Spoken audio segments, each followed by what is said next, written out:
All right. Hey there, guys. So I was reminded very nicely on Tuesday that I have a meeting in Raleigh, Chapel Hill to be exact, at the Friday Center today about military credit for prior learning. So I will not be back in time for class. So you have two options.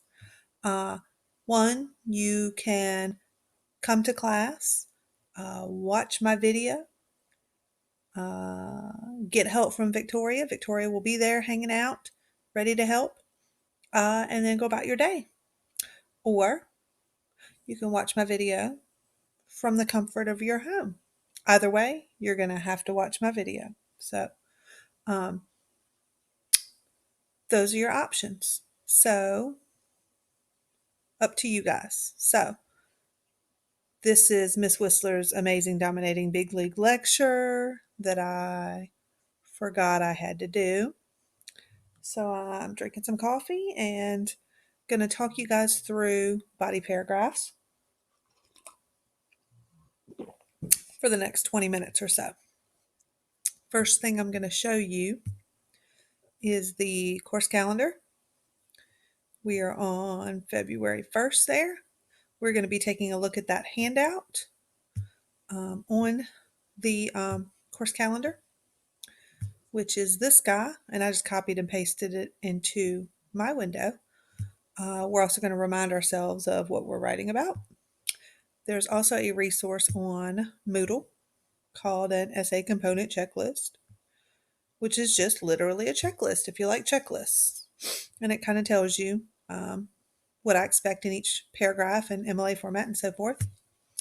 Then there are some thesis patterns, which are up here as well to help you out. So, a little tip when you're on Moodle, there's this button called Open All. If you hit Open All and you go up to the right of your browser and you go to your browser menu and you hit Find, you can type in some random stuff and land on something good.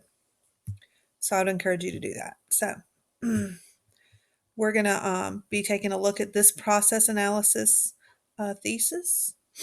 And then I wanted to remind you about the rubric that is also on the middle page that you can look at so that you know what I'm looking for when I grade your essay. So those are the resources I'm going to be referencing in my Amazing Dominating Big League lecture. Okay, so everyone should have taken some time assuming their identity. Okay, now notice our focus is this idea of human rights because in assuming that identity, we're trying to understand human rights. So why is it such a big deal that someone, gets to be Muslim or gets to be female or is an amputee? What's the big deal about that?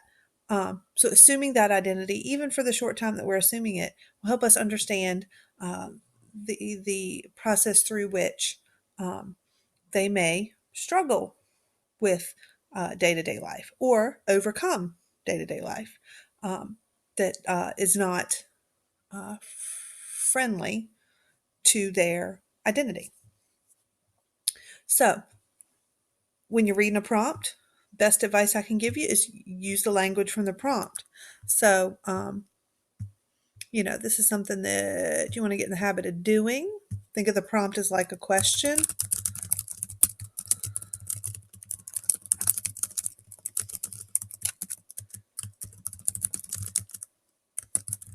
So you're going to make a claim or take a position. So for you, it's going to be about your identity.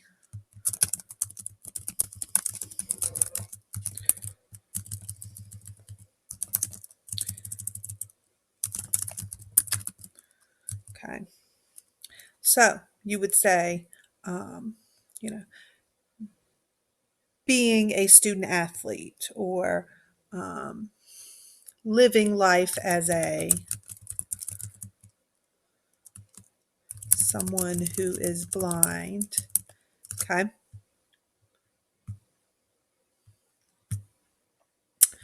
All right. So our topic, that's our narrow topic. Then our organizing principle. So our perspective on that process of living life as someone who is blankety blank, right? Okay. And then you would either qualify the process or give a preview of those big categories of steps. So, applying to college as an athlete involves getting to know your teammates, learning a new daily schedule, and overcoming stage fright. Okay. And then you'll come up with the significance or purpose. Significance or purpose more likely will relate to something like human rights. Okay.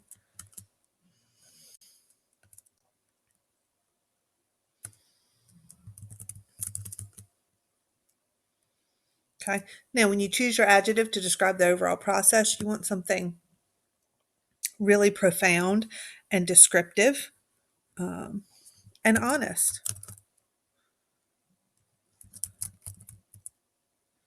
So it was an uneasy adjustment.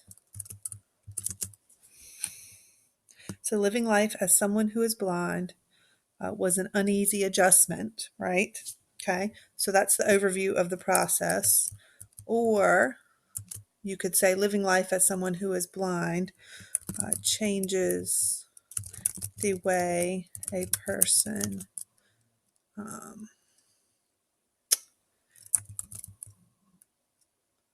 moves around, interacts with strangers, and makes purchases. Okay, so maybe these are all the things that you did. Okay, so then you need the significance, which, okay, so living life as someone who is blind was an easy adjustment, was an uneasy adjustment, which necessitates more attention to the rights of the blind. Okay. All right, so living life as someone who is blind changes the way a person moves around, interacts with strangers, and makes purchases, which necessitates more attention to the rights of the blind. Okay, so human rights can be in intro to introduce the person to the topic, connect the person to the purpose, or conclusion as a moral lesson, challenge, or action to connect to reader, because the conclusion, you always want to leave the reader with something to do, think about, learn, and that's the goal of the conclusion. So those are just some reminders as we look at the prompt. Okay, and you remember that the intro always includes the attention grabber, then background information about your identity that you've chosen. What's such the big deal about the identity as it relates to human rights, even. Okay. So you may have used Credo for, what it means to be blind, to get some data, whatever. Okay. So then you're going to move on to body paragraphs. And here's body paragraphs. Okay. So body paragraphs, you want a topic sentence. This is going to look like the thesis. It's like a baby thesis.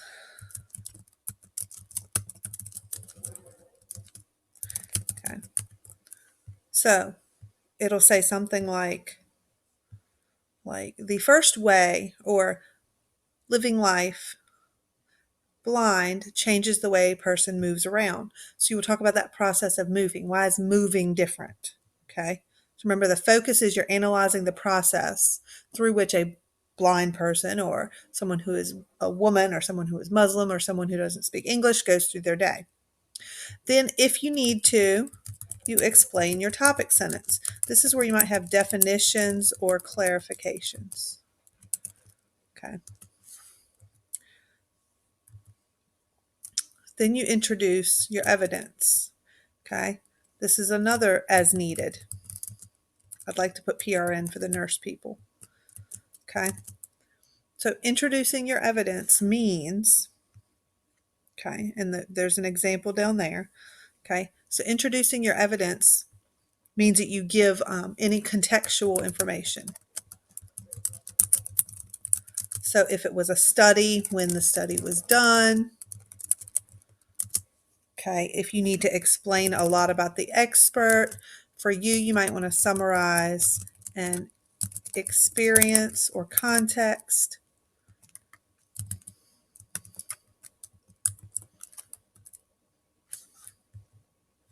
Okay, then you insert your evidence. Okay, each piece, you want to have 3 is a good number, the Holy Trinity, right?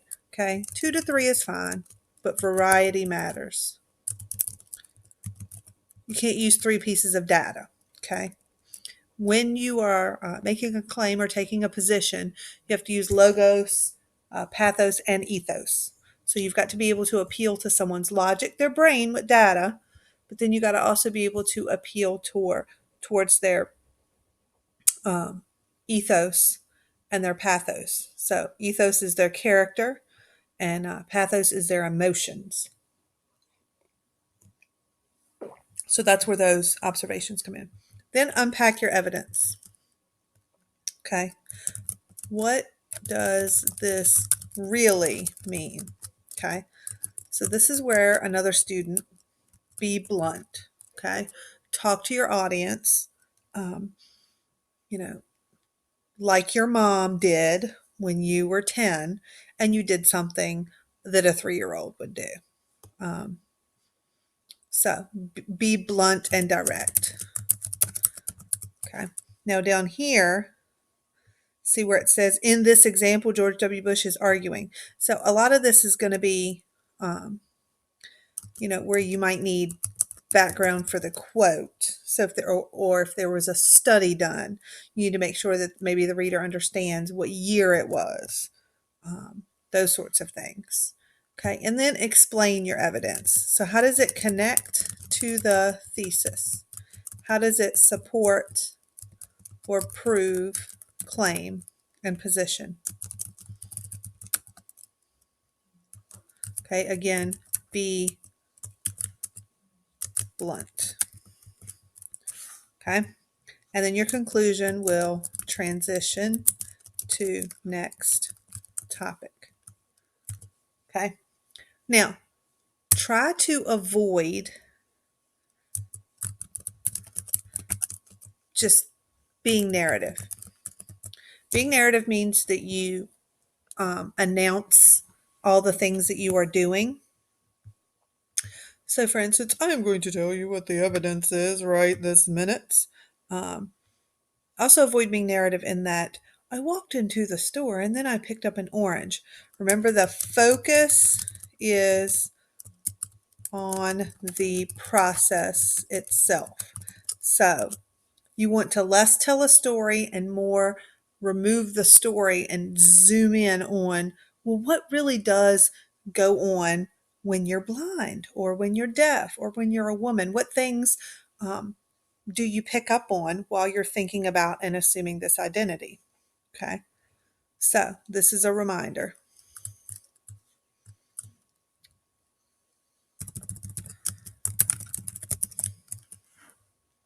Okay. All right, so there's this, and look, anytime you need to pause during the video, just pause if you want to jot some things down, answer some questions.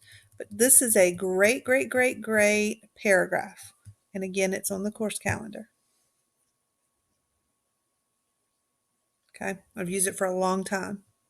Okay, it's just a checklist. Now, on my essay component checklist, it's much more simplified. Okay, it's 4 categories. It's the topic, sentence, the evidence, the analysis, and then the conclusion. Okay, this just expands it a little bit so that you kind of know what's in each sentence and what you may need. So that's why those other things are optional, because the longer your essay and the more complex your ideas, the more you might need to explain the evidence and then introduce the evidence. Now, when you insert your evidence here, okay, use the integrating sources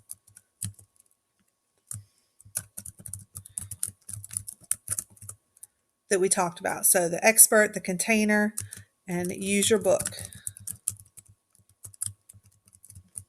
Okay, look at the MLA section, which is blue.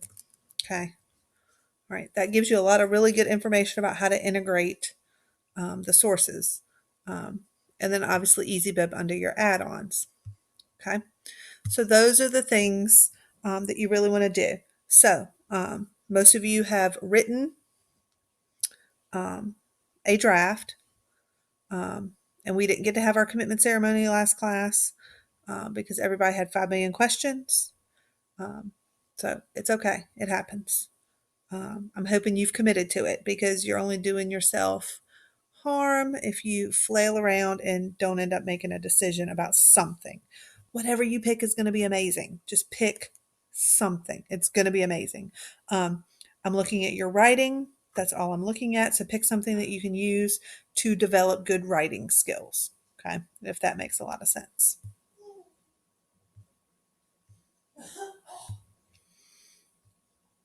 All right. So sources, you should only have up to 3 sources. This says 1 to 2. You may end up with 4 if you quote the human rights article. But mainly what you want to focus on is um, an organization and a credible news source. Those are the 2 big ones. Credos, just background information, and then this just might help you define human rights if you needed. And so, and you'll end up with 2 pages. If it's a little on a third, that's fine. I would say no more than 2.5 pages. Okay. If you're approaching 3, then we need to talk. So just be aware of that. Okay.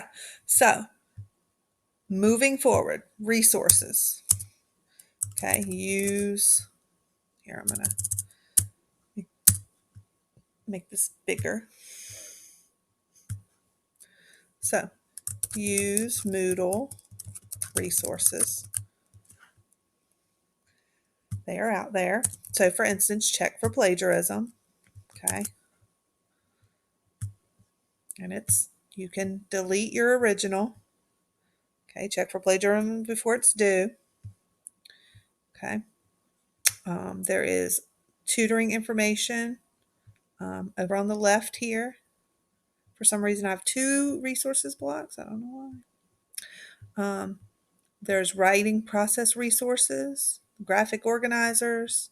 So if you want to revise your writing, there's Smart Thinking and Writing Reviser. Okay. So what you'll need to do going forward is create your MLA formatted essay. Okay. So create MLA formatted essay in Google Docs.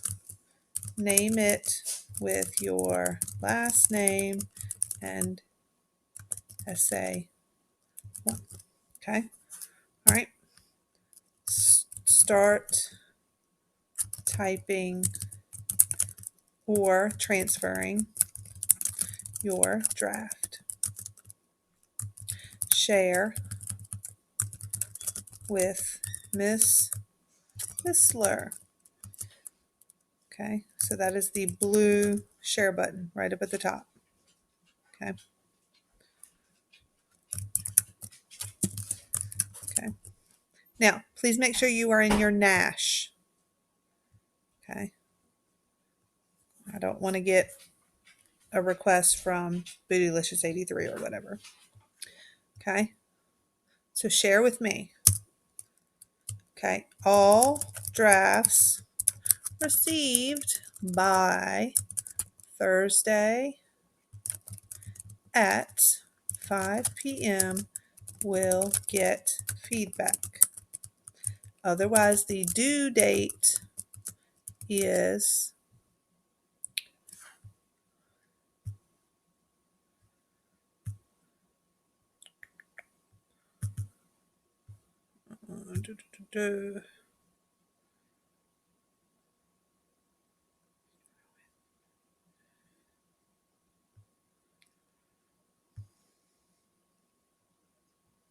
due date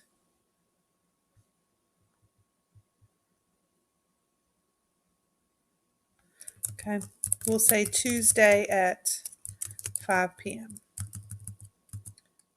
That should give you plenty of time if you want to go to the English studio. However, We will have half a class devoted to last minute questions, and then we will reflect and move on because notice we've got a full day. Okay.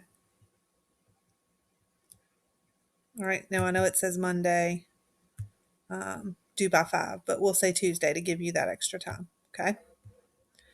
All right. And when I say half, I mean like 30 minutes. Okay. So let's say 1/3. More like 25 minutes. Okay. All right. So that doesn't mean that you're going to be working on the essay while we're doing a lesson. Okay. Because we've got stuff we need to do. Okay. So let's just go ahead and get that out of the way. So for those of you who want to know how to conclude, my essay component checklist has some awesome stuff. You just remember the 3 R's. Remind your reader of your thesis through reflection. So reread your thesis and then reflect on, if you have any new insight on what you decided about your thesis. Revisit any background information that you need and connect it to everything that you talked about. And then return to your hook strategy. So if your hook was a question, maybe answer it. If it was a quote, maybe tie it into the moral or lesson. Okay, if you talked about the state of human rights right now, maybe look to the future. If you gave some compelling data, maybe call the reader to action and tell the readers, hey, go out and do some stuff. If you talked about sort of something that was shocking, maybe create a challenge for the reader in terms of, get them to think about a certain group of people, in a different light. So that's on that essay component checklist. Okay. I can't think of anything else that I need to tell you. But if your draft is not, okay, if you don't send that to me, then you will not be counted absent. Okay.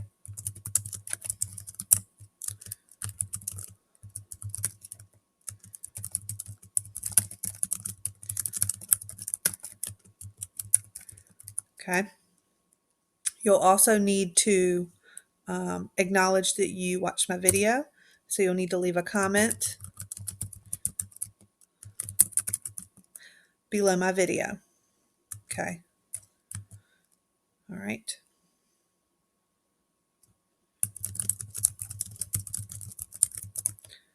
Okay. So if you want to be counted, those are the 2 things you need to do.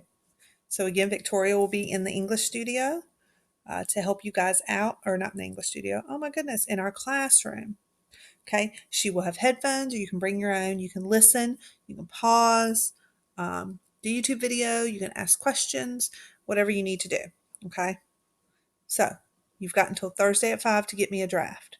Anyone who gives me their draft by Thursday, and I spelled Thursday horribly wrong. How many of you guys have been staring at it? Okay. So all drafts received by Thursday at 5 p.m. will get feedback.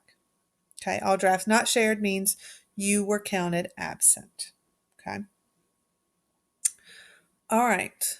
So good stuff. Remember your focus. Get me your draft by Thursday at 5. It can be messy. Now, if it's really messy, I'm going to think that you just toss something together to be counted present. And I'm going to recommend you go to the English studio. But anything that I get Thursday by 5, I will leave comments on so that you will know sort of going forward. Anyone who wants to meet, if you want to meet face to face or video, otherwise, video or phone conferences are options. Okay. We can do a video conference. We can do a phone conference if you don't like Google Docs and you're a talker. Okay. Or we meet face to face. So, all right, guys, you're going to be fine. Don't panic. Okay. Listening to my voice, it's just like I'm in class, right? So you guys will be perfectly fine. Okay. I have faith in you. Do what I say. Trust me. Write something, and I can help you. All right, guys? All right, I look forward to reading your drafts.